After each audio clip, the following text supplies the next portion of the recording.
trick that we like to use before we paint an exterior of a house or a deck.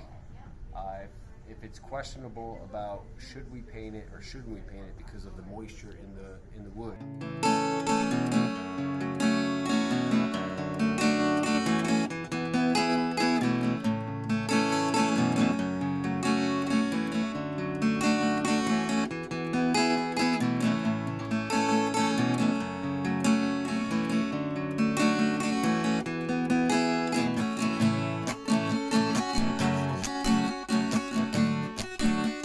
Phil, so where do you start when you're applying the paint with the roller? I see so many ideas.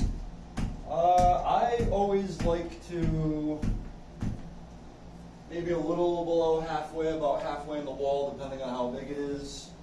And I like to go up about 3/4, down about 3/4. So now the heaviest bits of paint are kind of here. And then I'll go all the way up and pick up that excess. I'll go all the way down, pick up that excess, and it's kind of spread out uniformly. I feel like if you start at the bottom, there's going to be a heavy spot that you just can't pull out. A little trick that we like to use before we paint an exterior of a house or a deck. If it's questionable about should we paint it or shouldn't we paint it because of the moisture in the wood, we actually have a handy device that will tell you if there's moisture. If it's green, it's a go, right? It's a moisture meter. How far do you have to put that down to the wood? All it has to do is be able to stick into the wood enough. So right there, see the moisture in this wood. Yeah, we're good to go. Okay, we're good. to go. And you've had it go all the way up to red before? Oh yeah, on a job last week. So half the house was good and half the house wasn't. So what'd you do? So we did half the house. So we didn't go home and lose a day. Okay, so and actually later that day, a lot of the wood dried up, so we were able to put some product in the house. Because even if you come back for touch-ups or something, or the next day and you open that other gallon, it may just be off just a little bit, even though a computer makes it and it's the same formula.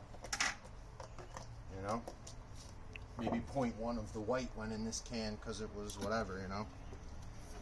So there's 3.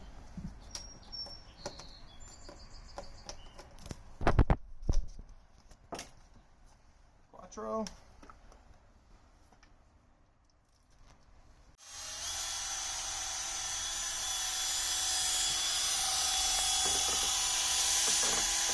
So I like to work one section at a time, one end to the other. yeah, That way I keep a nice wet edge. yeah.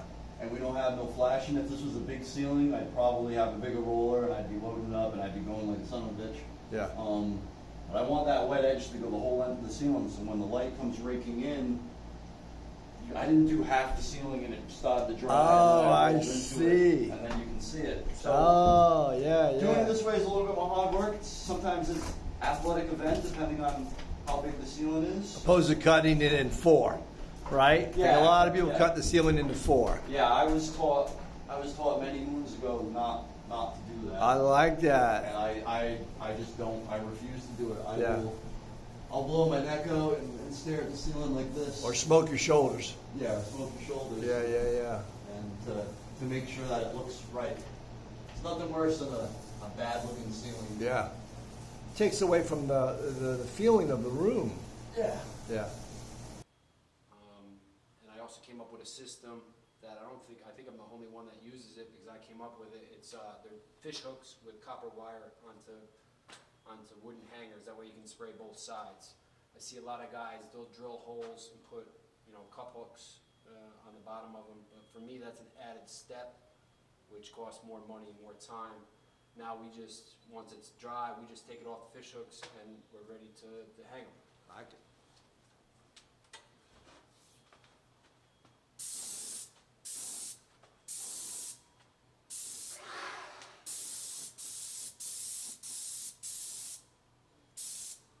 All right, so Phil, you've pre-wetted the brush. What does that help? What do you think that helps achieve? It kind of the brush has been sitting for a while like this one, it kind of preconditions the bristles, gets them wet. And I've realized that it's kind of helps the paint from drying up in the heel and really making a mess. All right. 5-in-1. Everybody always wonders what the half round is about. This is what straight on it. This is what it's about. Going flush. 90 degrees to it, nice and slow. Roller frame on the edge. Get all that paint out. If I didn't get this paint out, it would end up at the bottom of my soaking bucket, and I don't want that. Okay. And you keep it at level. You're not digging in at a 45 degree. No, I'm not going like this. I'm squeegeeing it right off, and I'm gonna go the other direction just to get it all After off. you've got the first round of the heavy stuff. Yeah, sure. Yeah. It's just amazing that you get. Now, how long? What do you normally get? 3 or 4 uses out of these rollers, or 5 or 6? What do you get?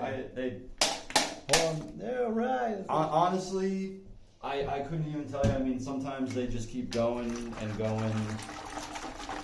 Yeah, my customer here, they have natural wood, it's stained, it's in good condition, so they decide to keep it. And the best way to keep this clean, even if you have a steady hand, listen, I got a pretty darn steady hand, a lot of painters have a steady hand, a lot of guys are old school, they're like, I'm not gonna use tape. Listen, trust me, super clean, super easy, super tight, all right? What I do is, and I'm not the only one that does this, but this is what I love. I'll take caulk, I will start off with a piece of tape over the trim. The first coat, this is important, the first coat I'll actually cut close to the tape as if I was cutting to the trim. All right, and the reason for that is you don't want the bleed underneath. That's the reason for the caulk. So the second coat, what I'll do is, now, first coat's on, I'll put a thin little bead of caulk along the edge of the tape and the wall. Then I'll grab my paint, quickly hit it, pull right away, clean line. I'll show you right now.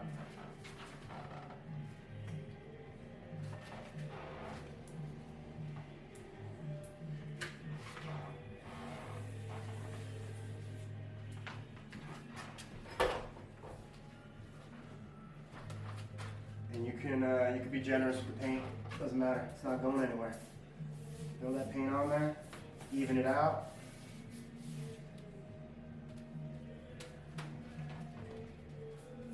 It's okay to be a little messy. Trust. Trust me.